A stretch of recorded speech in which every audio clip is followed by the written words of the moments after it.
All right, all right, all right. I want to welcome you guys to the Free Texas campaign. Present the voices from behind the walls of TDCJ. Of course, I am the queen of collaborations, affectionately known across these social media platforms. I am Angela Thomas Smith. My whole desire is to be the change that I desire to see in this world. And what we're doing over here is exposing some corruption that's taking place in the state of Texas. Y'all, 3 to 4 decades is long enough. Enough is enough. So I want you guys to share this in your circle of influence. Share this in your circle of influence because you never know what the next person may be in need of, and you never know how you may be of assistance. I have a guest right here with us. He's gonna come up and introduce himself and share a little bit about his story or whatever is laid on his heart to share about on today. Welcome, welcome, welcome. How are you? I'm doing great. Thank you for having me, Angela. If you would, My name please is Joe. introduce yourself. My name is Joe Luis Guerrero. I've been incarcerated over 18 years. I did not, of course, we all come to prison for doing bad deeds, but I want to open up first with I grew up in a broken home. I turned to drugs in the street looking for the attention I should have got from home.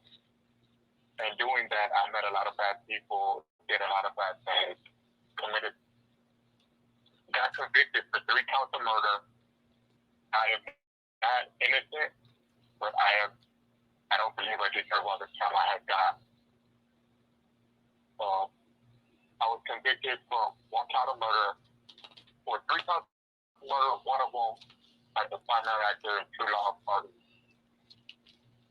Again, like I said, I'm not innocent. I did know about crimes. I knew everything that was happening, but growing up, I didn't know the law, so things were kind of wishy-washy. They painted me as a primary character from the very beginning. I was never offered a plea bargain or anything. They just kept pushing everything on me. And being young and stupid, I took it. I even pled guilty and all that stuff. Just to kind of help the people that I was influenced by in the street, because I have believed in morals and codes that really don't stand up nowadays. I came to prison, I've changed a whole lot, taken courses to change my life personally because TDCJ has nothing to offer. And the things they do offer is supporting to push forward and they don't motivate themselves. I'm a peer educator today, also associated with a self-harm group here on the county unit, at the McConnell unit, I'm sorry. I walk around here walking, talking to gentlemen that are in need of change. I concentrate on 12 buildings because that is the segregation where people are allowed 23-1 in a cell, and most of the time it's 24/7 because they're so short of staff that they cannot come out for day room, they cannot come out for a shower, they have no rest time. When they're sheep in the picket, officers are not doing their rounds every 30 minutes as they are asked to do as part of the requirement. So a lot of suicides have been happening again lately. As of this last week or so, we had 2 suicides. And they like to try to turn around and blame us chair walk not supporting our paperwork. But when we reach out to administration, letting them know that, hey, this guy is talking about this, or this guy is out of this problem, they turn a blind eye. Or they tell us to wait, get back to them later, that they're busy. The biggest part right now is that the woman in charge of the self-harm program on McConnell unit, Perez, she is being pulled from her position as a self-harm officer to go and do a regular job of a regular PO. I look at it like this: if I'm pulling the woman that's supposed to be walking around with us and help save a life, then how can she do that if she is stuck on one building or one car? I do my best I can here to help these gentlemen. I make them no promises, but I do lend an ear for them to listen to. Sometimes a lot of these gentlemen are stuck back there. I know a gentleman that's been incarcerated over 45 years, got 3 5-year set off because there are no programs for the said inmates. There's nothing they can take but sit in a cell and wait for the number to be called and be denied parole or granted. I personally take my personal money, buy workbooks. That way I can give these gentlemen back there an opportunity to take these classes. And if they're on their ITP, that way parole can see it and maybe one day give them parole.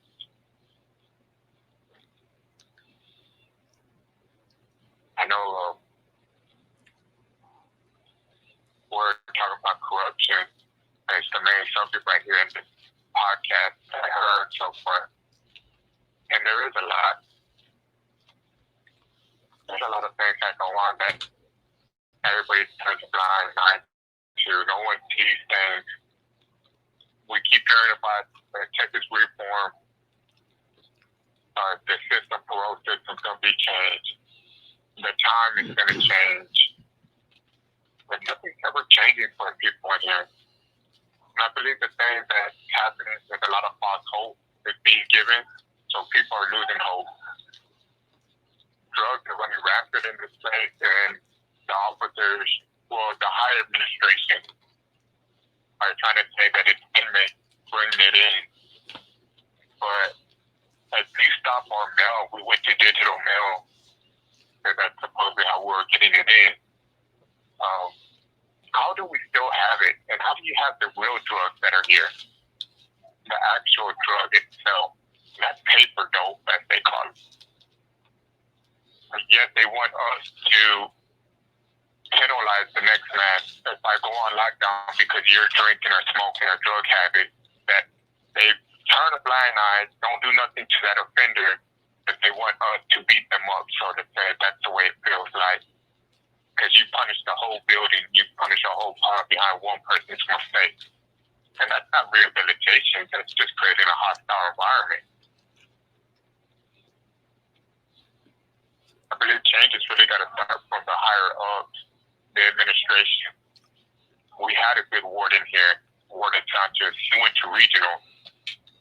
And the wardens that took over, they're disciplinary wardens. What they want is a snitch to go and tell them what's going on so they don't have to do their job. They can sit behind a desk doing nothing. But they won't come out here to address the issues that are really going on.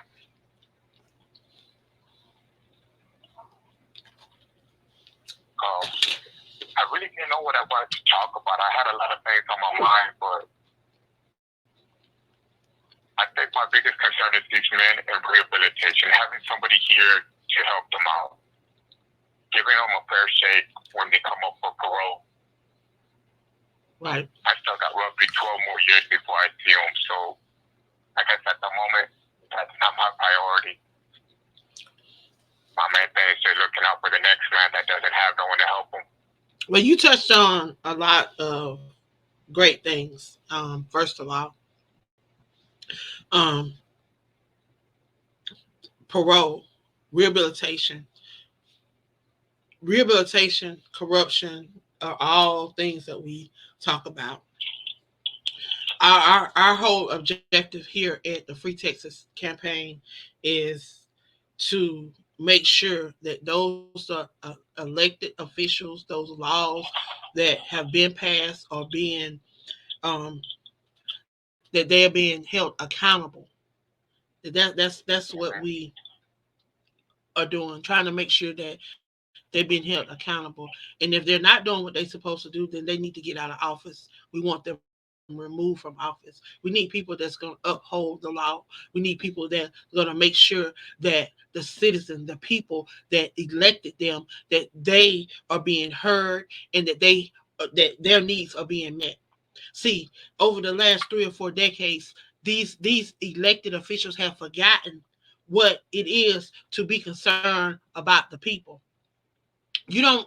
We look at the current situation of TDCJ, the overcrowdedness. We look at the suicide rates. We look at the food that they're serving.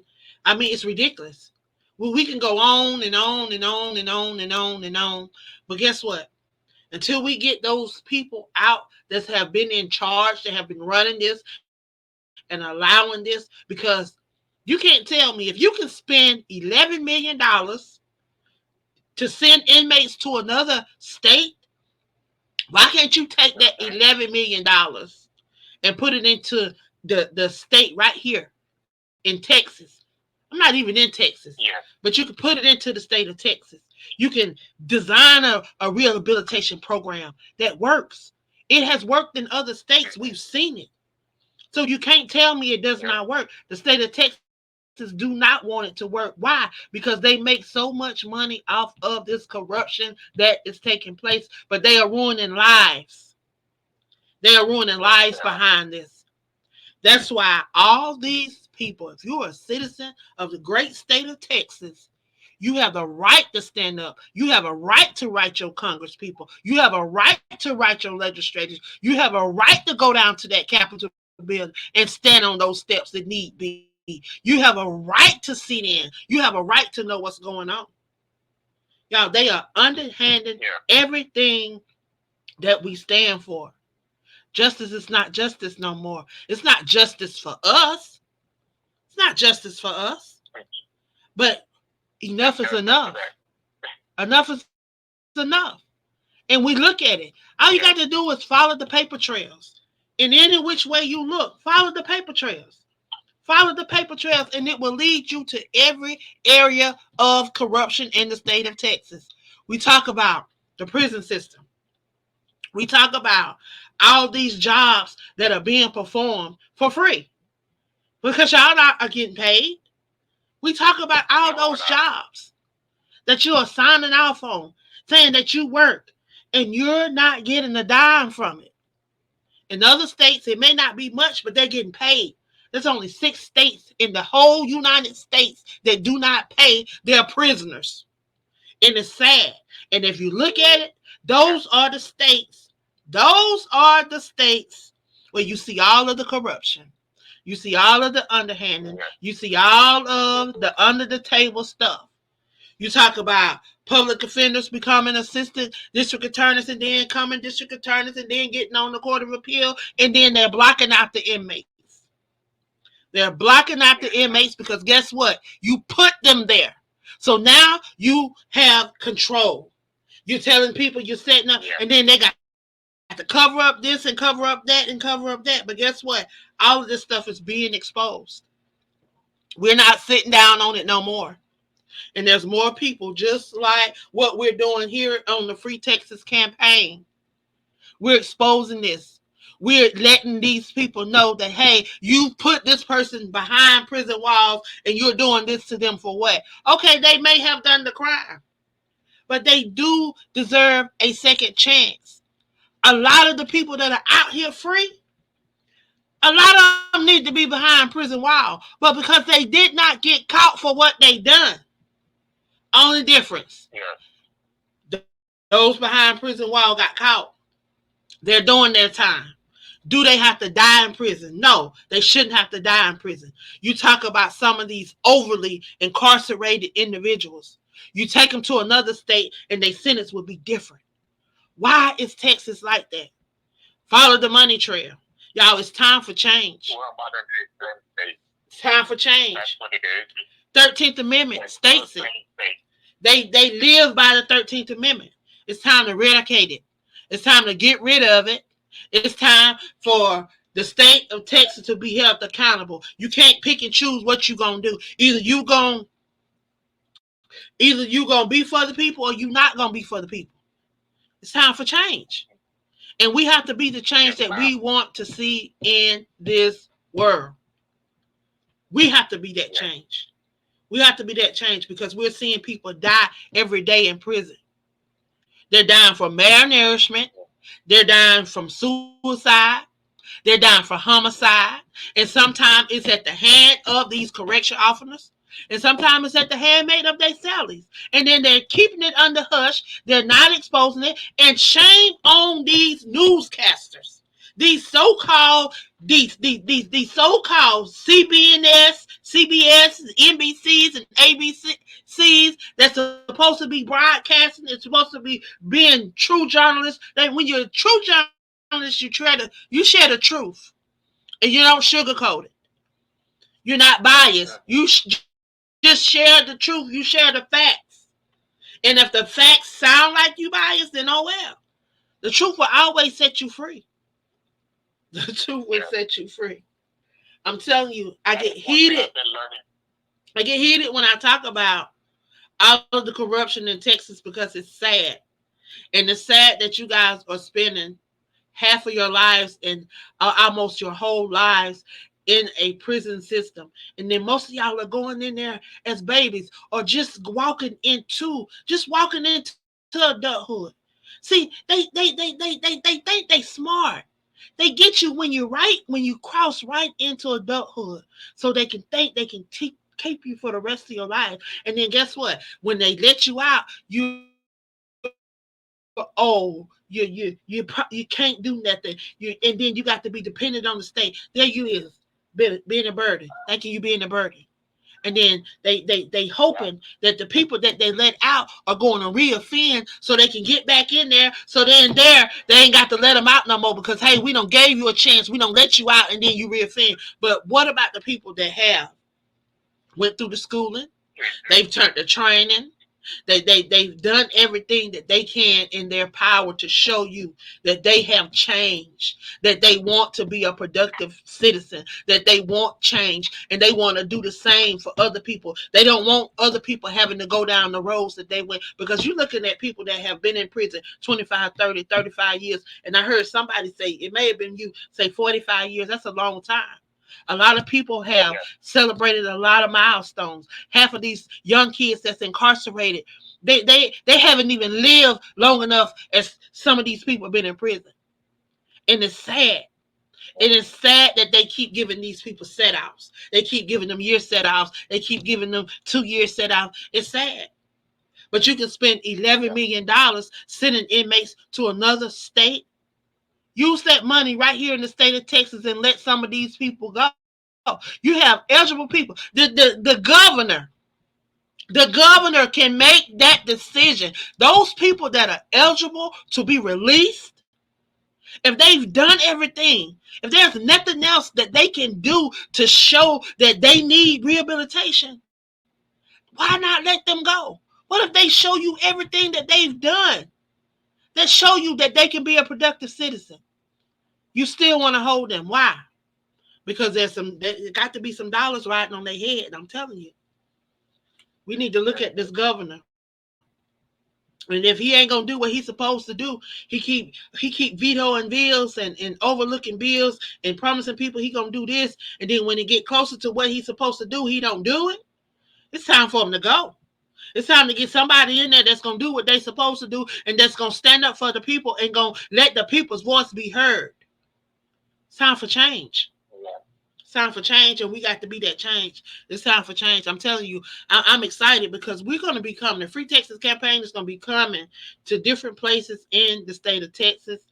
We are rallying. So we are rallying families because the state of Texas is doing a lot of stuff underhandedly, and they trying to hide stuff. Like we talk about the juvenile. They keep overriding and vetoing the juvenile bill, the second look bill, I think is what it's called. But Yeah. they're not looking at the fact that they don't destroyed and lost all of the juvenile records. And if you don't lost and destroyed all of the juvenile records, then guess what? You got to bring them back to court. You got to give them another trial. You got to present a case, or you got to let these babies go.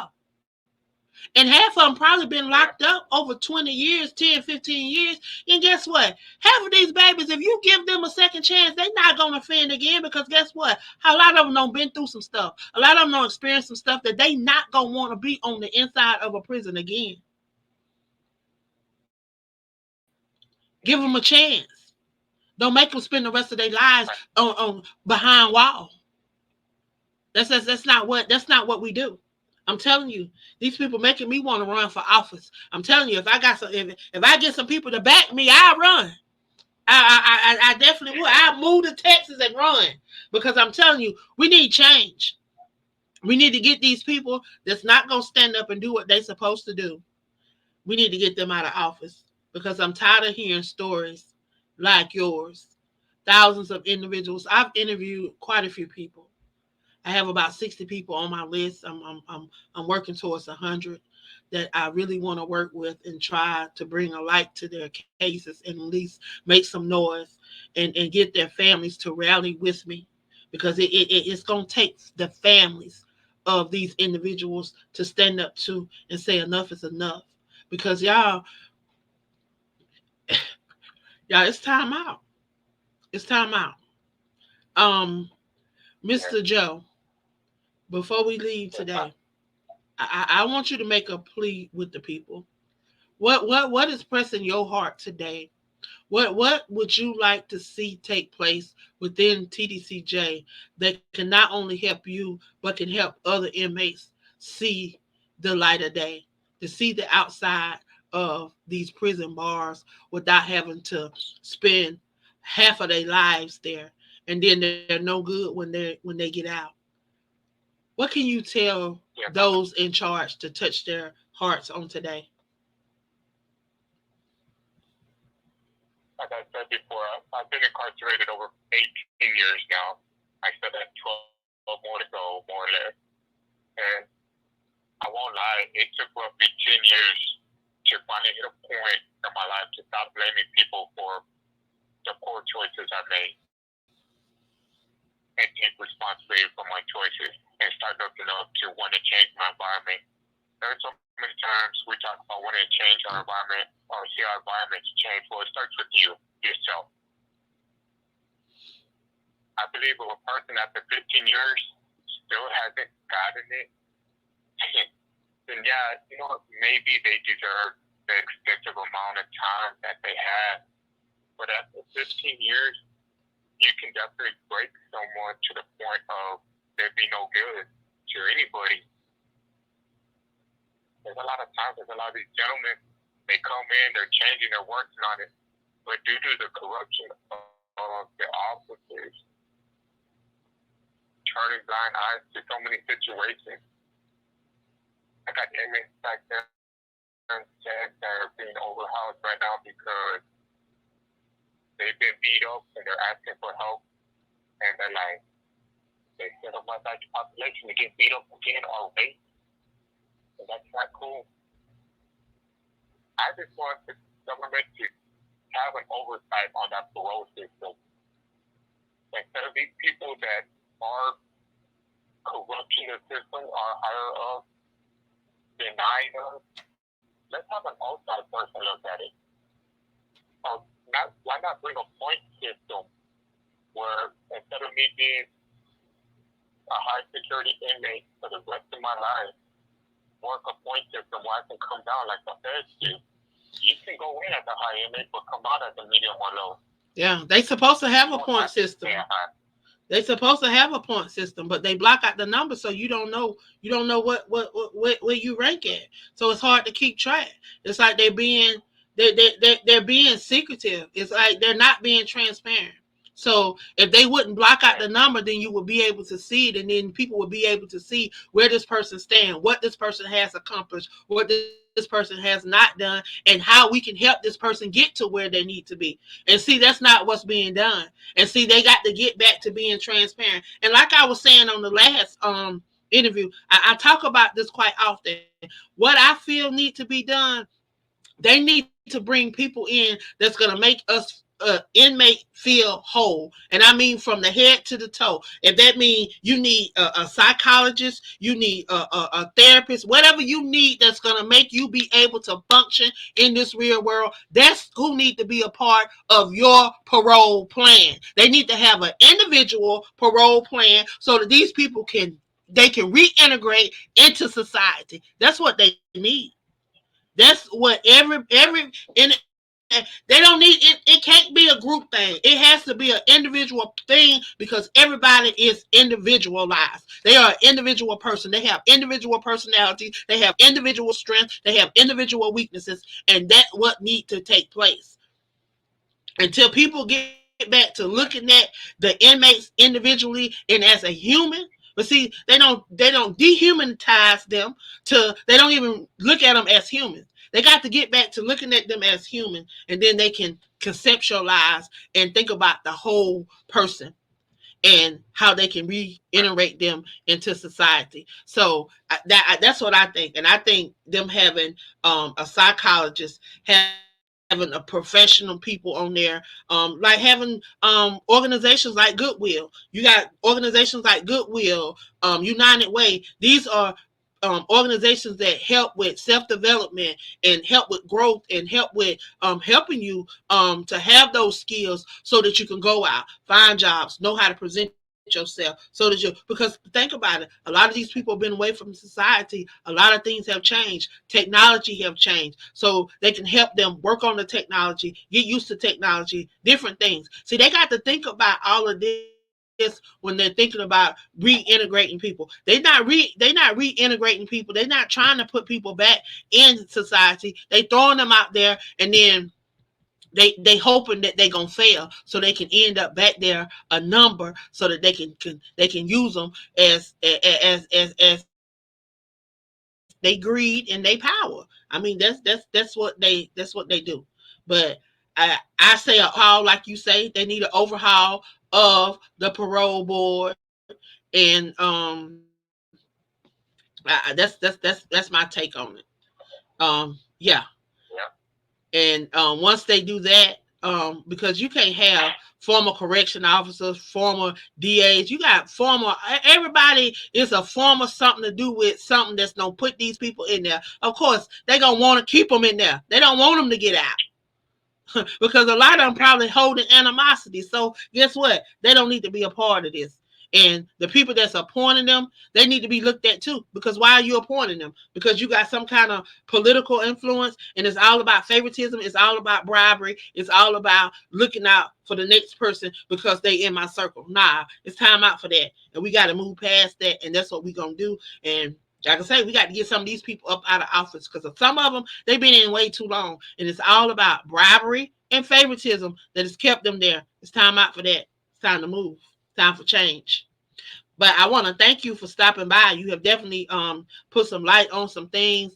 Definitely going to have to come back and share again and get us an update on the situation that's going on at McConley. I know there's been some suicides over there, so definitely I want you to come back.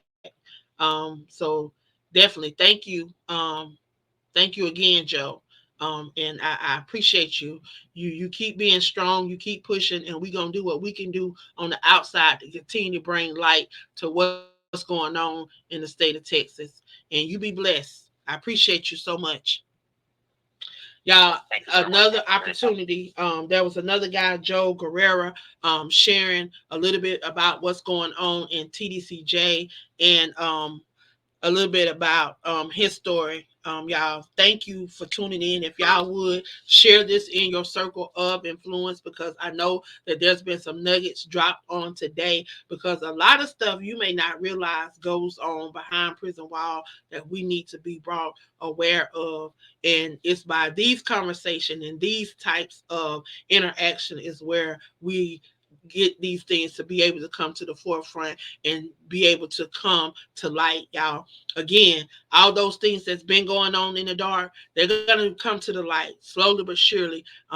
God is going to vindicate some people, and some people that's been wrongfully and overly incarcerated. They're going to be able to come from behind those prison walls, and they're going to be able to help some more people to come from behind those prison walls. So y'all keep praying for the Free Texas campaign. Keep praying for the Queen, y'all. I'm just doing what God has laid on my heart. It was dropped in my spirit, and I just couldn't let it go, y'all, because this could have been one of my family members, and I just couldn't let it go. If it was one of my family members, I would want somebody to do the same. So y'all, it was dropped in my lap, so I had to move. So y'all, I will be back at 12:55 Central Standard Time. That'll be 1:55 Eastern Standard Time. So that's going to be in about, I'm gonna say, about 30, about 21 minutes. I'll be back, and we're gonna have Casey Woodard. He's gonna be on sharing his perspective. So y'all can stop by, go grab y'all a little snack, grab your little drink, and come on back. I love you guys, and I appreciate y'all. Please share this in your circle if you would. All right.